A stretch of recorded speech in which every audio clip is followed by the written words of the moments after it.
Hello,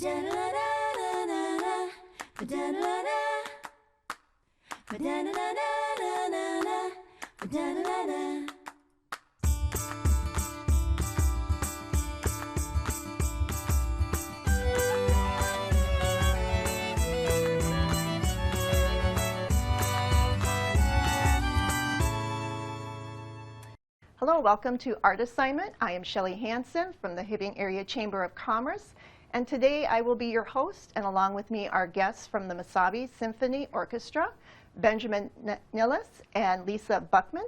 Ben and Lisa, welcome. Let's start off by telling me a little bit, Ben, about your position with the orchestra and how you got there. Sure. Well, I'm the artistic director and conductor, so I choose all of the music that the orchestra plays. And I lead all of the music rehearsals, and of course I lead all of the concerts. And I'm kind of the public face of the group, or the public back, since people are looking at my back most of the time, but I'm the most public person of the Symphony Orchestra. Okay. And how I got here, I was previously in Oklahoma City, teaching at a university, and made my way up to Minnesota, and I live in Duluth right now. And you live in Duluth, and at what time did you make it from Oklahoma. Mm-hmm. Yeah. So I moved up here in the fall of 2016. So okay. starting my 7th season with the orchestra. Your 7th season, okay. And what is your link, Lisa, to the orchestra? Hey, Shelley. I am the general manager of the Mesabi Symphony Orchestra, and in that role, I handle the business administration side. I work on the concert logistics, all of the marketing and public relations tasks, and I do the grant writing and fundraising and event planning for us. All of that fun, busy work Yes. that goes behind it that makes every performance That's successful. right. Yes. So we're here because we have an opening concert for the season, and it's free to the public, and it's at the historical Hibbing Auditorium, which is what our backdrop is right now, and it's on October 29th at 7 o'clock. And Ben, you want to tell us a little bit about what we would experience if we're going to attend the performance? Sure. So first of all, the Mesabi Symphony Orchestra is a full orchestra. So we have, of course, a string section, and we have a full complement of woodwinds and brass instruments on stage. So there should be around 45 to 50 people, 45 to 50 musicians performing on stage. And the theme of this concert is music of Italy. So all of the music is going to be written by Italian composers, and that's going to be a big theme for the season I'll talk about later, but each concert will be a separate country that we're featuring. So we're opening the season with Italy, which for a couple of reasons. One is the birthplace of opera in the classical music world. It was also the birthplace of the violin. So a lot of iconic things originated from Italy. So we decided to start our season, appropriately enough, in Italy.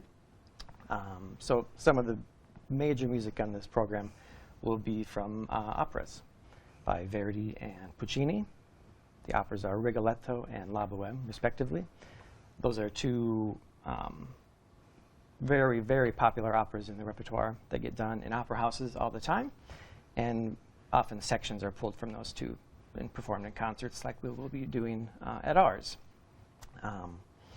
We'll have 4 vocal soloists coming in to join us. We can talk a little bit more about them later. So that will be exciting. And in addition to the opera music, we'll have a major piece on the second half by Italian composer Autorino Respighi, who was a wonderful tone painter. We kind of call him a painter with the orchestra. So he makes these rich sounds and colors and timbres that come out of the orchestra. So it's kind of exciting. It sounds exciting. 55 musicians. That sounds like quite a large group of people to be coordinating and getting onto the stage and working together. Yeah. So tell me a little bit about the background history about this orchestra that you're working with right now. Sure. So it's been in existence for over 40 years, which I always think is an amazing thing to have an orchestra that's specifically for the Iron Range, and it's been around for over 40 years. It's gone through many changes over the years. It originally was quite small, like a chamber orchestra of maybe 10 to 15 people, and now we're over 50 people at a lot of our concerts. So it's much bigger now. It's more professional. It's still a mix of the type of musicians. So we have some paid musicians, but a majority of the musicians are volunteer and are either teachers or they played their instruments in school and want to continue performing as an adult. We do have students in the orchestra as well, both college and a couple high school students. And quite a diverse age range. We have anyone from 16 to 80, I think, right now. So it's unique. So to go completely off script, this past weekend we had a expo with the chamber, and I got to learn a little bit from a couple of the gentlemen That's right. from your orchestra. And I think they were very patient with me. I had fun though. You did good. Thanks.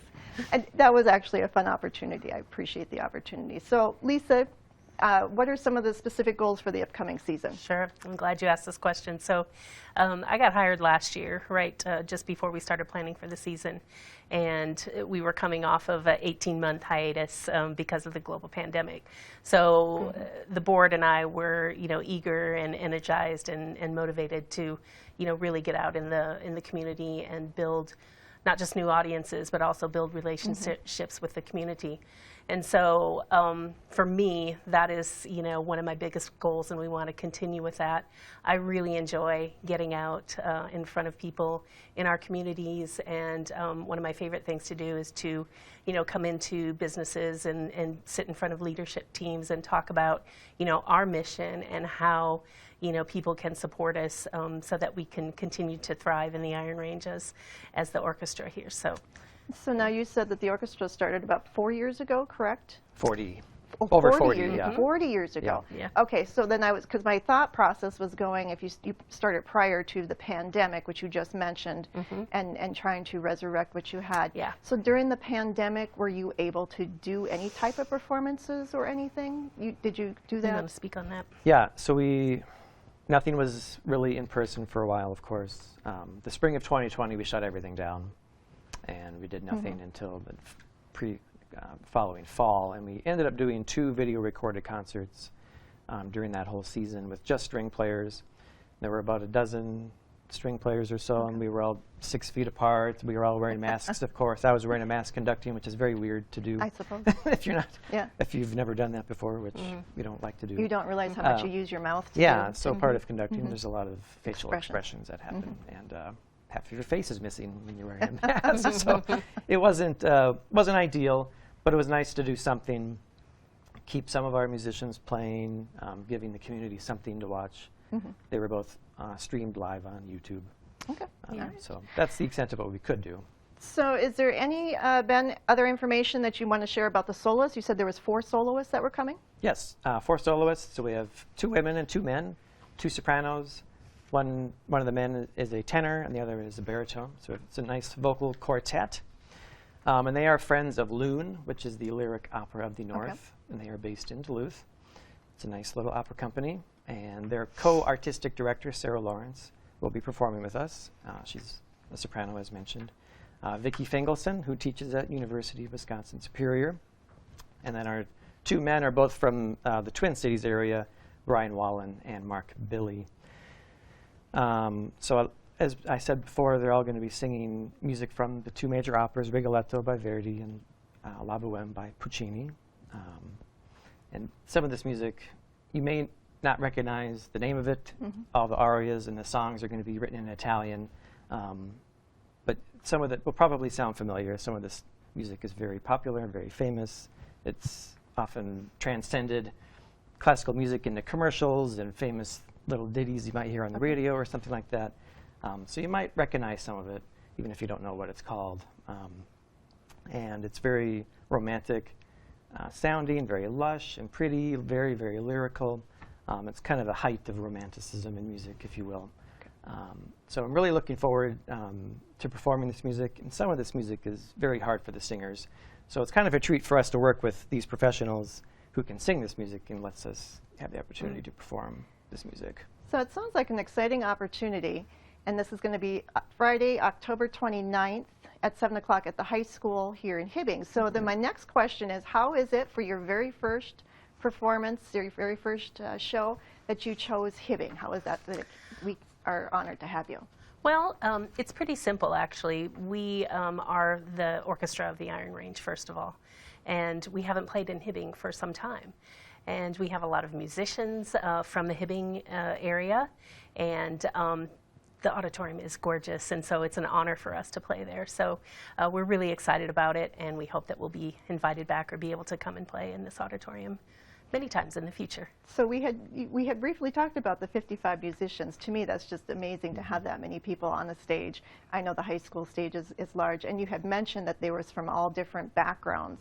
But now you mentioned too that some of them are actually from Hibbing in the Hibbing area, so that'll be interesting. A lot of the musicians are local. Yeah. Yes. So another unique thing about the orchestra is we draw from a large geographic region for our musicians. So we have people from Hibbing, of course, Virginia, Eveleth, Chisholm. People come down from Ely. And we do have quite a decent contingent from the Twin Ports area as well.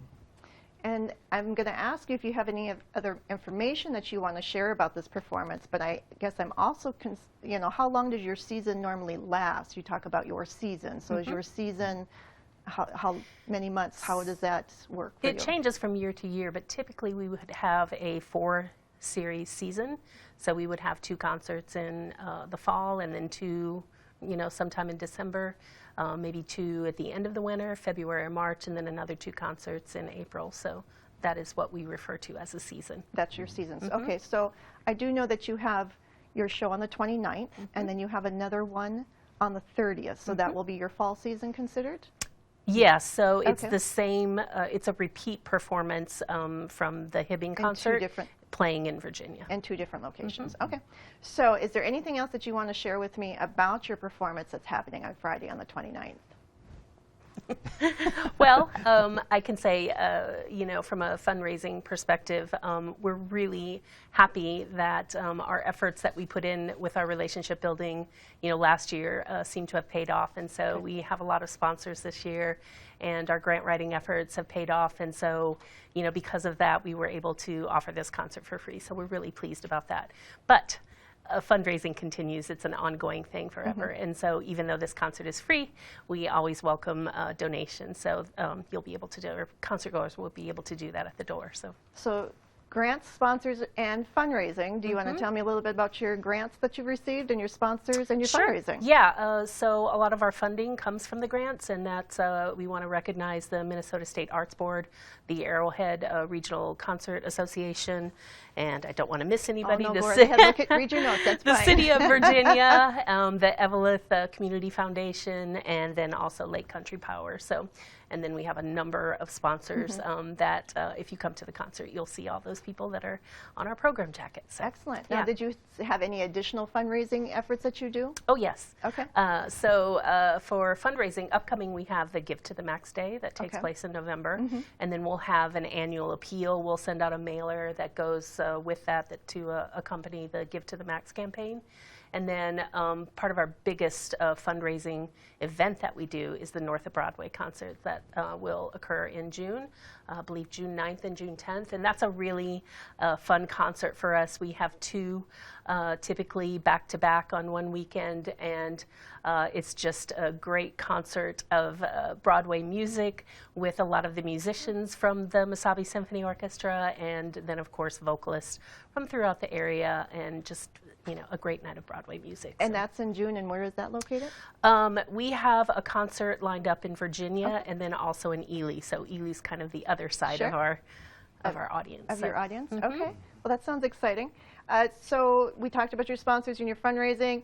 Now, you had mentioned Give to the Max Day, which as a person from the nonprofit world, I'm familiar with that. But if anybody that's listening or watching is not familiar with Give to the Max, do you want to tell them where they might find that or how they would go about donating to you? So we're getting through this concert, and then I'll start the busy work on the Give to the Max campaign, and I believe it's the 17th of November this year, but we'll probably open the website as far as donations for that, like the 1st of November, and the fundraiser will run through the end of the year. But in the meantime, you can always go to our website and donate there.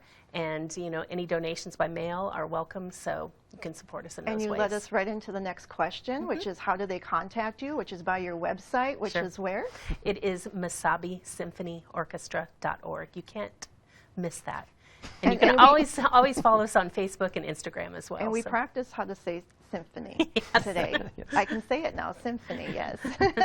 So that's your website and social media again? Yeah, Facebook and Instagram, we're posting probably twice a week with updates, new concert information, just anything, you know, that relates to the work that we're doing. So. And then there would also be information there to do any type of donations or anything too, right? Absolutely. And then who would they contact? Would that be the best place for them to contact if a person had, wanted information about maybe are you looking for other musicians or other people to be involved in the organization? Yeah, my email is listed on the website Okay. is the board, and so yeah, there are a number of vehicles to contact me or anyone on the board about, you know, any donations, you know, joining the orchestra, and also volunteering, which is a need for us. Wait, so. no, we have a bit of time yet. So Yeah. let's talk about volunteers. If you were to volunteer, what type of work would you be doing? Yeah, it's a really easy and enjoyable assignment. Typically, people will come in about an hour before the concert, and this concert is just a matter of standing at the door and greeting people and handing them a program and pointing them to the seat. And the perks of being a volunteer? And the perks is that you get to go and listen to the music. I mean, this one is free, so anybody can come anyway. But typically, you know, we do charge for admission. So, and then at the other concerts, since we are selling tickets and a lot of people buy at the door, so volunteers will sit at the desk and take cash and checks for entrance to the concert. So Lisa or Ben, do you have anything else you'd like to add to our conversation? I think Ben does. Sure.